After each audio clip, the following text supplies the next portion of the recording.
నమస్తే, welcome to I dream మన ఆయుర్వేదం. మనకి వంటింటి చిట్కాలంటే మొదట గుర్తొచ్చే సీనియర్ ఆయుర్వేదం డాక్టర్ మధుసూదన శర్మ గారు అనమాట. ఇప్పుడు మనతో పాటు స్టూడియోలో ఉన్నారు.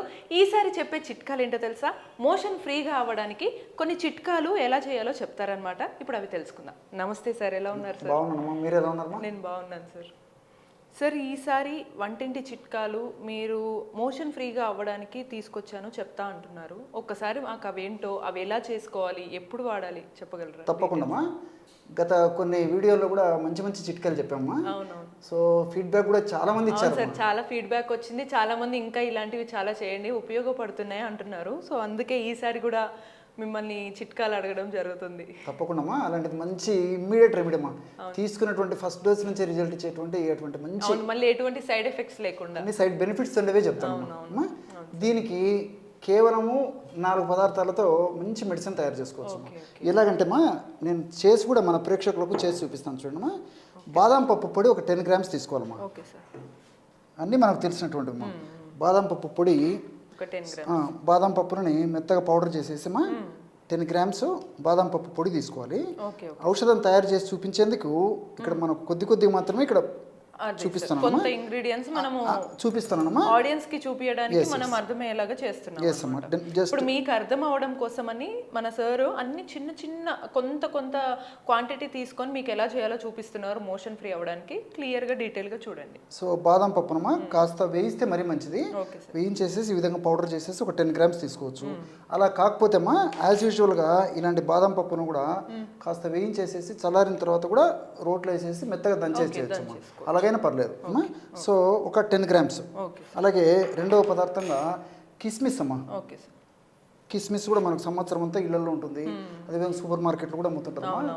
చాలా స్వీట్గా ఉండేటువంటి ఆహార ద్రవ్యం అమ్మా. సో ఈ కిస్మిస్ కూడా ఒక 10 గ్రామ్స్ తీసుకోవాలన్నమాట. సో బాదం పప్పు పొడి 10 గ్రామ్స్, కిస్మిస్ ఒక 10 గ్రామ్స్. అదేవిధంగా ఇది పటిక బెల్లం. ఎగ్జాక్ట్లీ అమ్మా, కరెక్ట్ అమ్మా. పటిక బెల్లం అంటారమ్మా. కొన్ని ప్రాంతాల్లో కండశర్కర అంటారు, కలకండ అంటారు, మిశ్రి అంటారు, నవ్వుబోత్ అంటారు, రకరకాల పేర్లతో పిలుస్తుంటారమ్మా. సో ఇది కూడా ఒక 10 గ్రామ్స్ తీసుకోవాలమ్మా. ఇది ఒక 10 గ్రామ్స్ తీసుకోవాలి ఏమా. అదేవిధంగా చివరగమ్మా, ఇది కొంతమందికి తెలిసి ఉంటుంది, కొంతమందికి తెలియదమ్మా. సునాముఖి అంటారమ్మా. సునాముఖి ఒక 20-30 సంవత్సరాల క్రితం వరకు పెద్దవాళ్ళని మనం గమనించట్లేదమ్మా. భారతదేశంలో అనాదిగా వస్తున్నటువంటి అద్భుతమైన వైద్యం అమ్మా ఇది. పూర్వకాలం మన పెద్దలందరూ కూడా కొంచెం మోషన్ ప్రాబ్లం ఏదైనా ఉంటే ఖచ్చితంగా ఈ సునామికి వాడుకునేవాళ్ళమ్మా. చారు రూపంలోనూ లేకపోతే పౌడర్ మామూలు వంటలలో కూడా వాడుకోవచ్చు అంటారా సార్? లేదమ్మా, అంటే చారు ఏదైనా మోషన్ ఫ్రీగా అయ్యేదానికమ్మా. ఎప్పుడన్నా మోషన్ సరిగ్గా కాకపోతే మన పెద్దలు ఈ సునామికి ఆకుతో చారులాగా తయారు చేసుకొని వాడేవాళ్ళు. అదేవిధంగా సునామికి ఆకు పొడి వాడేవాడు, నీళ్ళలో కలిపేసి మజ్జిగతో తీసుకోవడం కానీ లేకపోతే వేడి నీళ్ళలో తీసుకోవడం కానీ అలాగే చేసేవాళ్ళమ్మా. సో ఈ సునామి కూడా చాలా అద్భుతంగా పనిచేస్తుందమ్మా. ఇది మాత్రము ఒక 30 గ్రామ్స్ తీసుకోవాలి తల్లి. మిగతా పదార్థాలన్నీ మనం 10 గ్రామ్స్ తీసుకున్నాం కదమ్మా. 30 గ్రామ్స్ తీసుకోవాలమ్మా. ఇది ఫార్ములా. మళ్ళీ ఒకసారి చెప్తాను చూడమ్మా. సో బాదం పప్పు పొడి ఒక 10 గ్రాములు, అదేవిధంగా కిస్మిస్ 10 గ్రాములు, పటిక బెల్లం పొడి 10 గ్రాములు, సునామికి పొడి 30 గ్రాములు. ఈ పదార్థాలన్నీ బాగా కలిపేసేయాలమ్మా. చాలా ఈజీ అమ్మా తయారు చేసుకోవడము. ఒకవేళ ఇలాంటిది కలువం కానీ రోలు కానీ ఉంటే అందులో బాగా మెత్తగా దంచేసేసి మెత్తగా అంతా కలిపేసుకోవచ్చు. అలా వీలు కాకపోతే మొత్తం మిక్సీలోనే వేసేసుకోవచ్చు అమ్మా. సో మిక్సీలో వేసేస్తే ఒక్కోసారి పౌడర్ లాగా తయారైపోతుంది. అదే కాకుండా ఒక రోలు కానీ లేకపోతే ఇలాంటి ఏదైనా ఒక వెజిల్ కానీ ఇలాంటిది ఏదైనా ఉంటేమా, సో ఇలాంటి కలువ ఉంటే మెత్తగా దంచడం వల్ల ముద్దలాగా అయిపోతుంది అనమాట.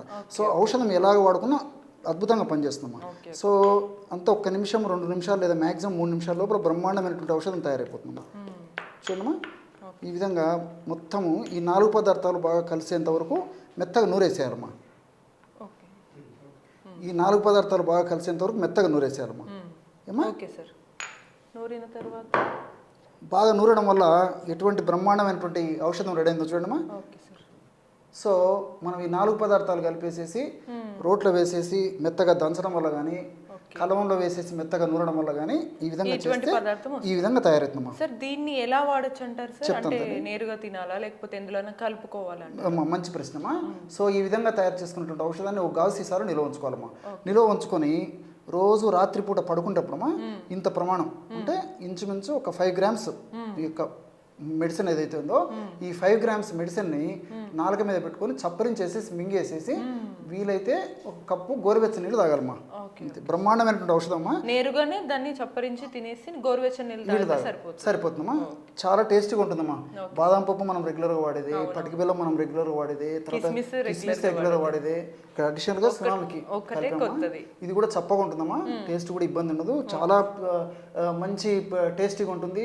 రిజల్ట్ కూడా అట్లే ఉంటుందమ్మా. సో ఔషధాలు మనకు తెలిసినటువంటివే, పదార్థాలు మనకు అన్ని తెలిసినటువంటివే, తయారు చేసుకోవడం ఈజీ, వాడుకోవడం ఈజీ, రిజల్ట్ కూడా చాలా స్పీడ్గా ఉంటుందమ్మా. వేసుకున్నటువంటి ఫస్ట్ రోజే అంటే ఈ రోజు మనం నైట్ వేసుకుంటే రేపు మార్నింగే దాని యొక్క ప్రభావం చూపిస్తున్నాం. అంత అద్భుతంగా పనిచేస్తుంది. సో ఇవన్నీ నేను చెప్పేసరికి మీకు ఒక డౌట్ వచ్చి ఉండొచ్చమ్మా, ప్రేక్షకులు కూడా వచ్చేటువంటి డౌట్ మీకు కూడా వచ్చి ఉంటుంది. సో ఇది పెద్దవాళ్ళ డోస్ అమ్మా. సో చిన్నపిల్లలు కూడా ఈ సమస్య ఉంటుంది. చిన్నపిల్లలు వాళ్ళ యొక్క వయస్సును బట్టి, శరీర తత్వాన్ని బట్టి ఇందులో హాఫ్ కానీ 1/4 కానీ 1/8 కానీ వాడుకోవాలి. మరి 4-5 నెలలు చిన్నపిల్లలు అనుకోమ్మా, 5 నెలల పిల్లలు, 6 నెలల పిల్లలు, అలాంటి పిల్లలు అయితే ఎంతో ఒక కంది గింజమైన కానీ, లేకపోతే శనగింజ ప్రమాణం కానీ, విధంగా చనవాళ్ళు కలిపేసి కానీ, లేకపోతే మామూలు పాలతో కలిపి కానీ, ఇంత తేనెతో రంగరించి కానీ, నీళ్ళతో రంగరించి కానీ ఇవ్వచ్చమ్మా. చాలా అద్భుతంగా పనిచేస్తుందమ్మా. ఈ విధంగా ఆ ఔషధం వాడినటువంటి రోజే దాని యొక్క ప్రభావం చూపిస్తుంది. కొన్నాళ్ళ పాటు వాడేసి ఆపేసినప్పటికీ మనం తీసుకునేటువంటి జాగ్రత్తల వల్ల మళ్ళా ప్రాబ్లం రాదమ్మా. ఎలాంటి జాగ్రత్తలు అంటే అమ్మా, ఫైబర్ ఫుడ్ బాగా తీసుకోవాలమ్మా.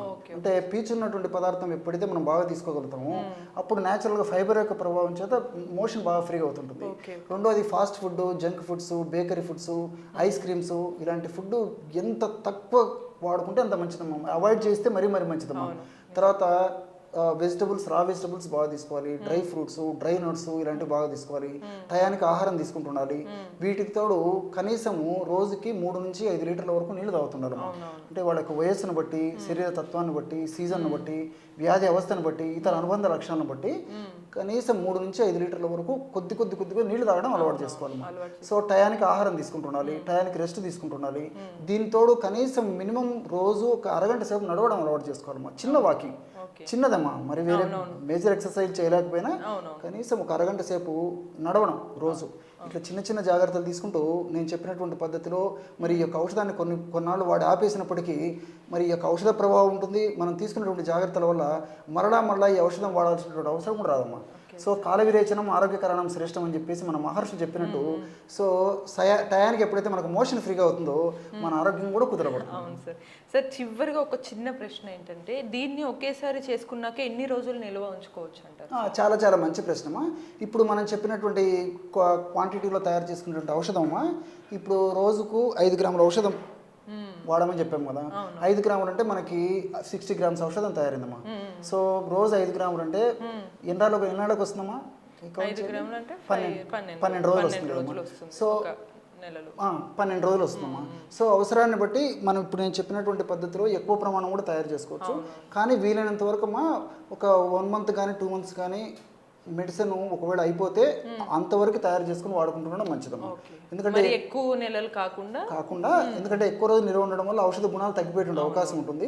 వీలైనంత వరకు ఫ్రెష్ గా తయారు చేసుకుంటే మంచిది. అప్పటికి కాదంటే 1 నెల 2 నెలలు అయితే ఇంకా కొంచెం మంచి తల్లి. మాక్సిమం 2 మంత్స్ కంటే కూడా అవసరం ఉండదమ్మా.